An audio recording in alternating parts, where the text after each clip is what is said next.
What's in store for your business this week at Staples? Doing business like a CEO while saving like a CFO. Staples has all the supplies you need to run your business like a boss at prices that'll make your bookkeeper smile. Now that is an achievement. Everything from markers and pens to 2019 desk calendars. And right now, a 12-pack of Sharpie markers and an 8-pack of Expo dry erase markers are only $4.99 each. At Staples, where there's a whole lot in store. Ends 1/19/19 in store only. In time, baby. Blog Talk Radio.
Good evening. This is Dakota Frandsen, and welcome to Specialist of the Strange Radio Show. I am your host. Today is January 11th, 2019. 11 days into the new year, and we got all sorts of crazy shit going on now, don't we, ladies and gentlemen?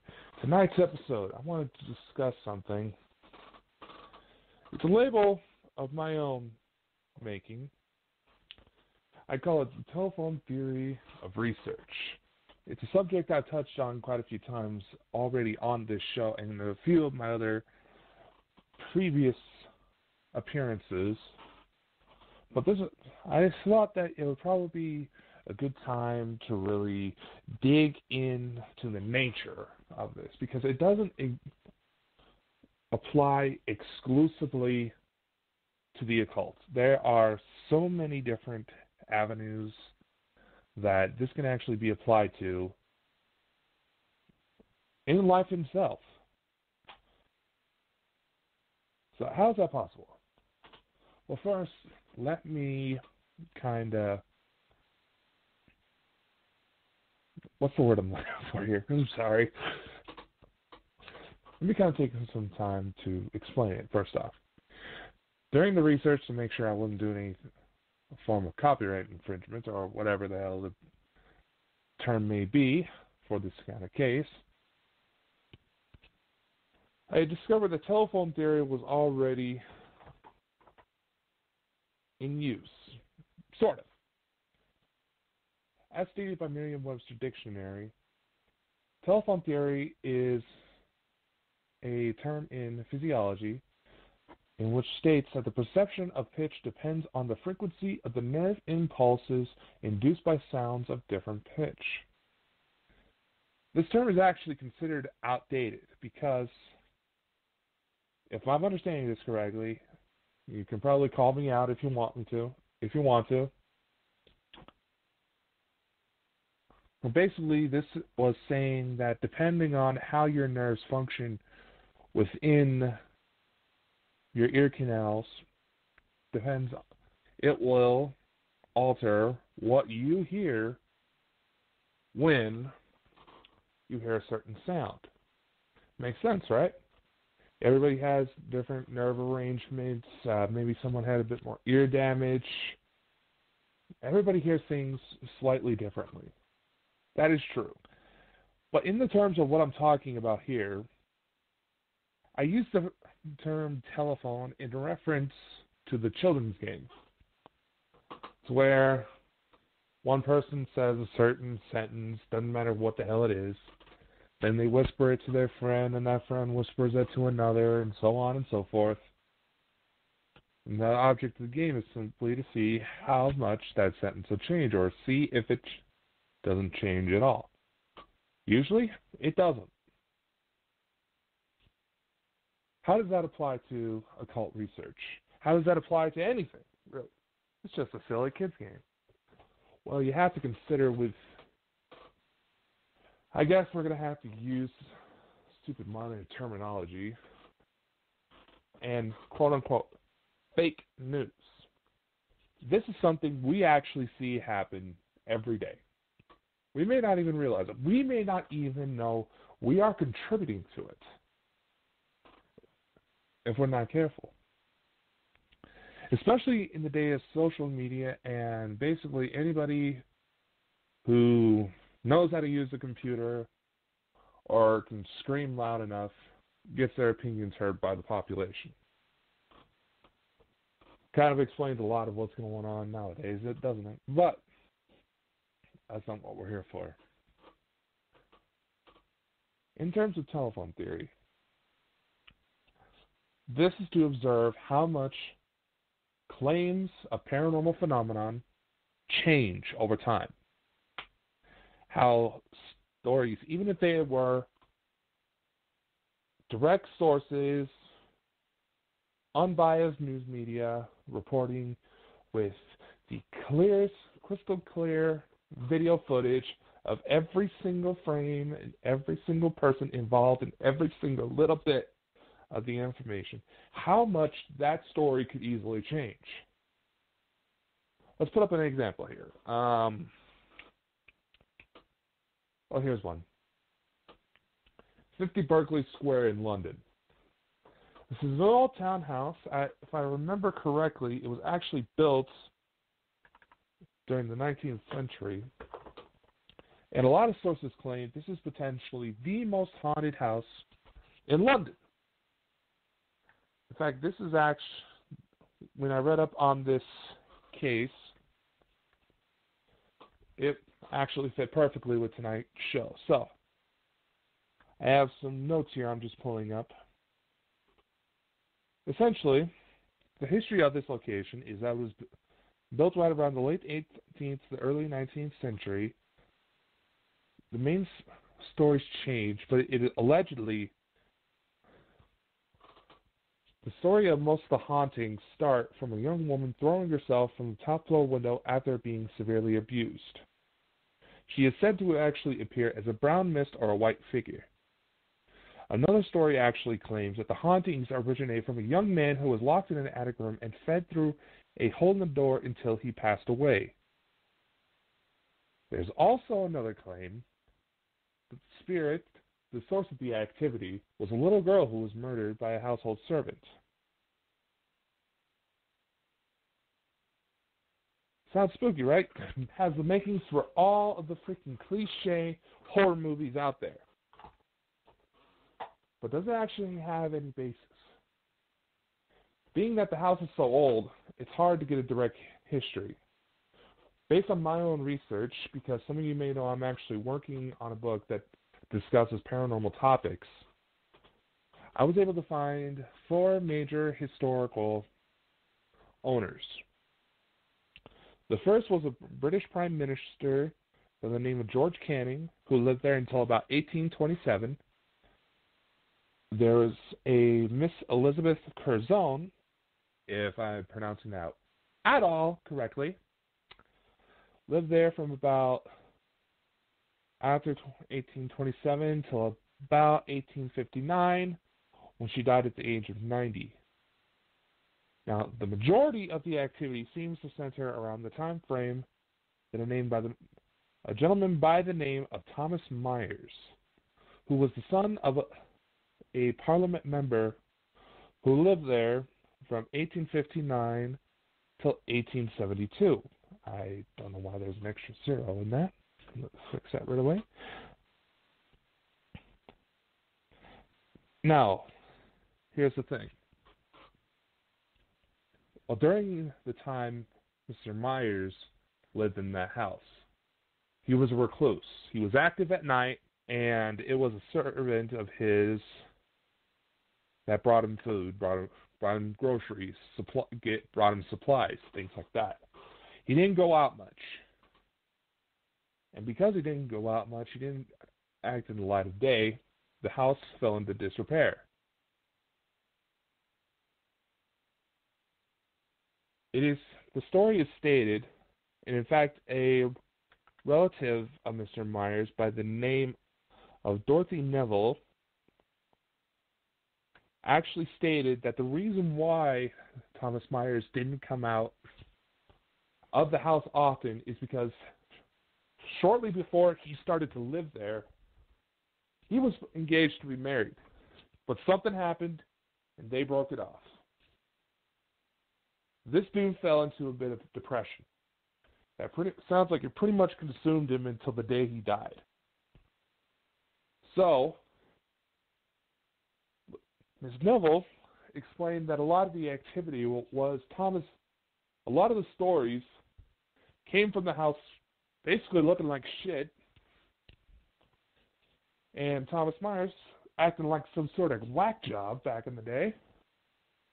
And she actually believes that was the source of many paranormal claims. A couple stories I found interesting. Let me see here. Right around 1872, a gentleman by the name of Lord Littleton stayed the night in the building's attics on a dare. For some reason, he had a shotgun on him. He claims he saw an apparition and shot at it. The next morning, of course, he didn't find whoever he shot at. He only found the shotgun shell. In fact, another interesting incident was around 1873, allegedly. Authorities were trying to issue a summons on the owner's house for failure to pay taxes. But the alleged haunted reputations of the house helped the owners avoid persecution. That's interesting. A couple more incidents that would possibly give this location legitimate hauntings would be a maid going mad and dying in an insane asylum the next day, and a couple sailors spending the night in 1887, both of them running out of the house late at night after claiming to see the spirits of Thomas Myers. One of the sailors actually passed away out because he tripped on something on his way out. Most likely, he broke his neck. Now, it's funny because right around the year 1930, seems that's when legitimate activity stopped. I actually go into a full analysis, which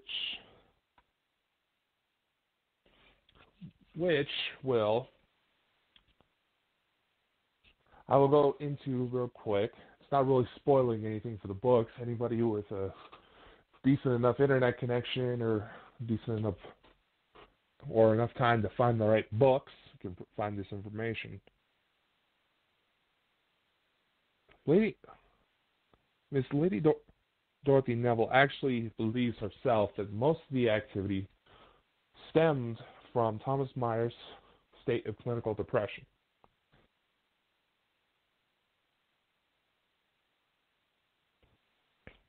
Now, personally, I would not like to make judgments on this location because this is one I have yet to personally visit. But you really have to look at the facts here. People like to make up stories. If we see a creepy house, they say, that house looks creepy. How do we know that the people claiming that the young lady killing herself actually happened? We don't. Unless newspaper archives were well kept, even if the incident was even reported at all. Because the information on this location is so old, it is hard to determine the exact truth. But everybody likes to create stories. It's very high school stuff. And who's to say some of these stories weren't exaggerated when people started to write about the house?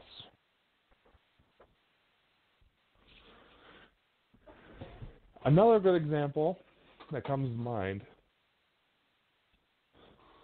is that of the religious figure of Jesus Christ. Some recent research, it was released in the last couple of years, states that Christ was able to actually survive crucifixion during the missing years, and as well as during the missing years, he was able to flee to India, to many Hindu and Buddhist dominant regions in the world, where he spent time as a monk. And in fact, he was, I believe, they source that the monk's name that is believed to be Jesus Christ himself was recalled as Isa, which roughly translated means Son of God. So it is actually speculated that some of the miracles he performed may have actually been tricks he learned from Buddhist monks. It is also stated that he didn't die during crucifixion. He was severely wounded and maybe even passed out. They didn't have the vast knowledge of what happens during the process of dying, to where the average person would have known that maybe he was still kicking and just knocked out. The idea that's presented is that a lot of times, a lot of people aren't on record dying at the crucifix in the short amount of time Christ was. It was said that he died in a matter of a couple of hours. Most people usually lasted a couple of days. It is believed that once it is possible that Christ himself had helpers, and once the crowds cleared, once everyone thought he was dead for sure and just left him hanging on display, supporters of him brought him down, took him into hiding, nursed him back to health. And because he was still technically a wanted fugitive, if they saw him walk in the streets, that would get him accused of witchcraft or something along those lines. So he went into hiding. And by the time it's actually stated that he did die, it is alleged that he simply went back to India, where he lived out till the old age of 80, which is really good considering everything that back then. Why do I choose to include that in this?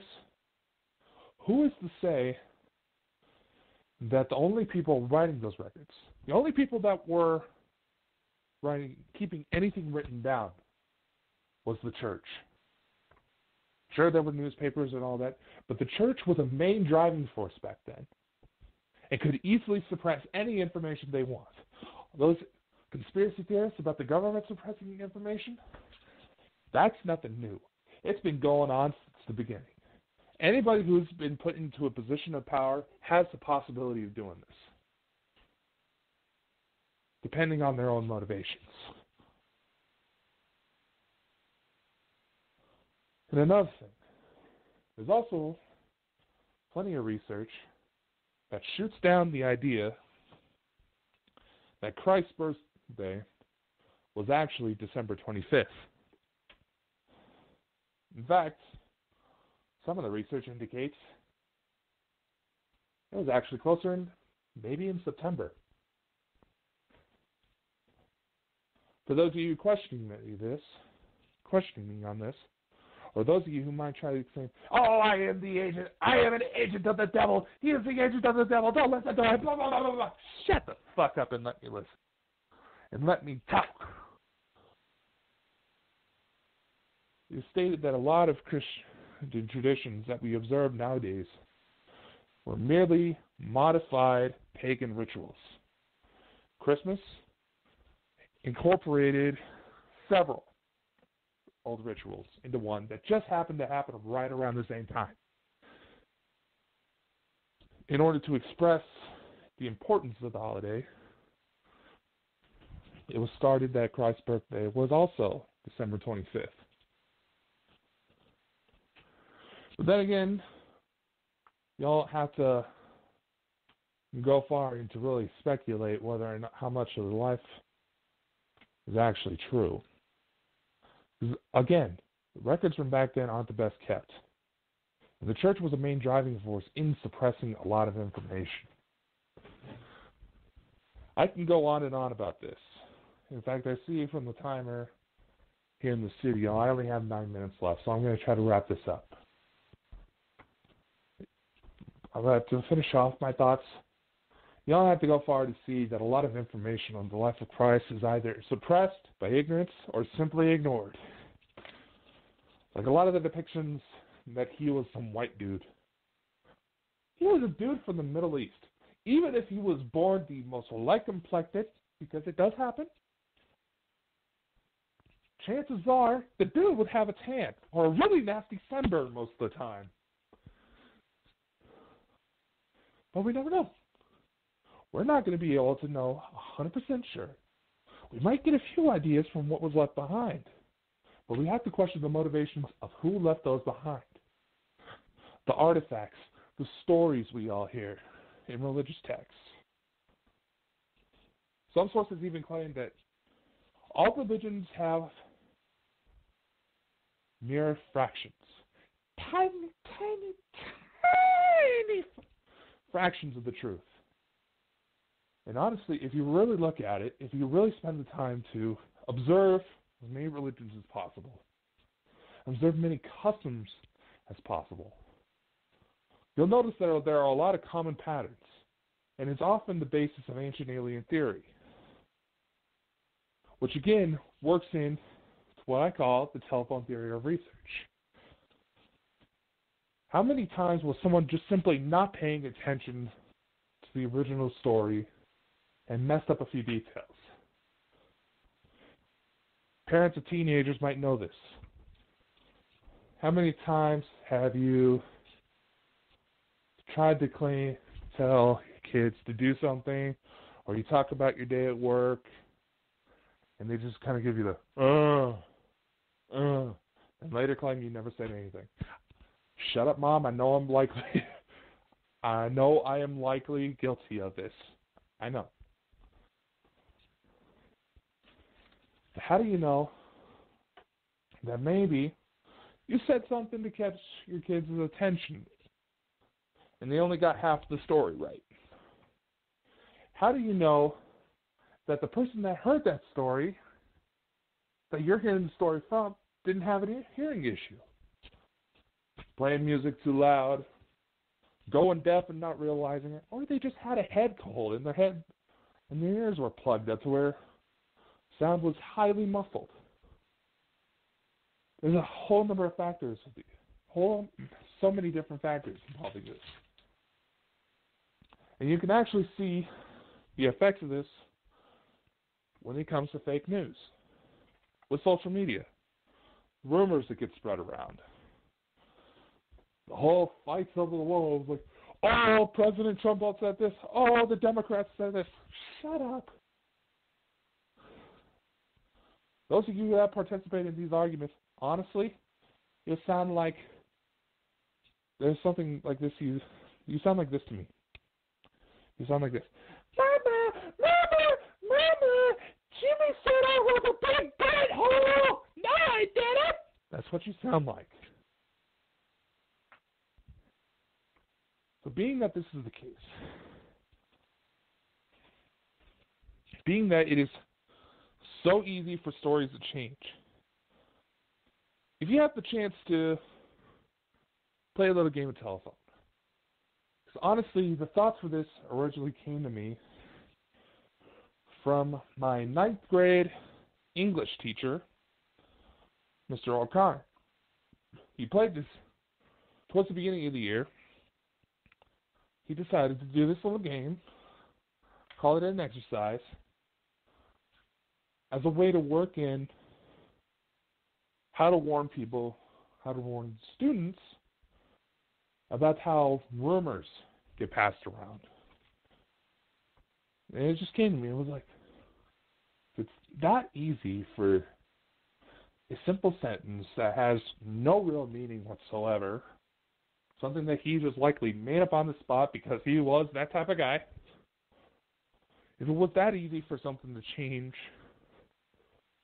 let's say, for example, the sentence was, the fox bit the snake's bottom. All of a sudden, it somehow becomes, Joey hit rock bottom. That easy for a group of 30 to mess up a sentence that much that had no real meaning. What is the possibility that some of the stories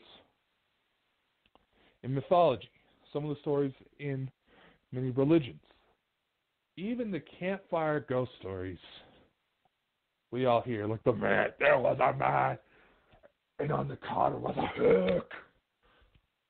Even those stories, how much of those have been altered? How much of those have changed? Simply because somebody wasn't paying attention. Somebody couldn't hear correctly. Or somebody, because in the case of Santa Claus, let's just say someone didn't decide to put their own spin on something. You may argue that some of the research that I put into these shows is a product of that. And you may be right. I'm not claiming to be a genius here.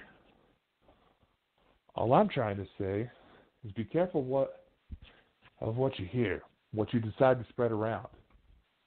Because you honestly don't know the truth. Even if you were there in person, there's a lot that can happen. Sorry, my throat's getting dry. There's a lot that can happen that can alter your perception of events. Drugs you're taking, stress, things like that. If you decide to tell a story, you may be contributing to falsifying information without realizing. And technically, it's no one's real fault. It just happens. So think about that next time you hear a paranormal story. How much of that has changed? Now, I'm not saying don't believe it, because a part of me also believes that there is truth in just about every statement. It is simply a matter of sorting through all the BS that telephone theory stirs up to find out what the truth is. Another good example, real quick. I just want to talk this. I have only 2 minutes left. Another good example is a unicorn. The unicorn. What do you think when you see a unicorn? What do you think of a unicorn? A beautiful, majestic horsey with that big horn shooting out of its head. Is it maybe fart unicorn dust and rainbows? It is actually believed that unicorns were in fact real creatures, but they weren't horses at all. They were the ancestors of the modern rhino. They were big, hairy, and had a huge-ass horn. If they started charging you, you're a goner. And in fact, recent fossil evidence actually indicates that particular species, I cannot remember the name of it off the top of my head, that particular species did coexist with humans in the time that we would have written these stories down. So who knows? Who knows what is out there? I mean, the Kraken, giant octopus. So again, that's all I had to say. I hope you enjoyed this episode. Be sure to like, subscribe, whatever's possible on the avenue, on the venue you are listening to this podcast.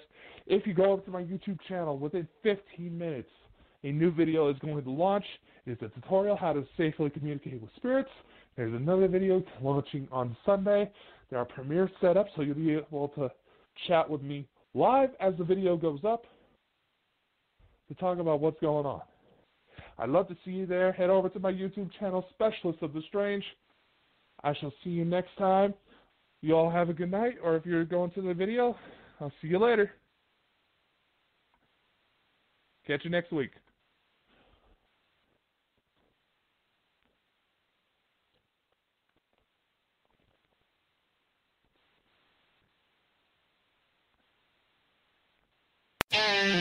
pros in the know start with Lowe's, because Lowe's makes it easy to save big on building materials to finish any job. Need to stock up on water heaters? Save 5% on select A.O. Smith water heaters when you buy 3 or more of the same model. Plus, save 5% on eligible purchases every day when you use your Lowe's Business Credit account. So, Pro, now that you know, start with Lowe's. While supplies last, credit offer subject to credit approval. Can't be combined with other credit offers. Exclusions apply, U.S. only.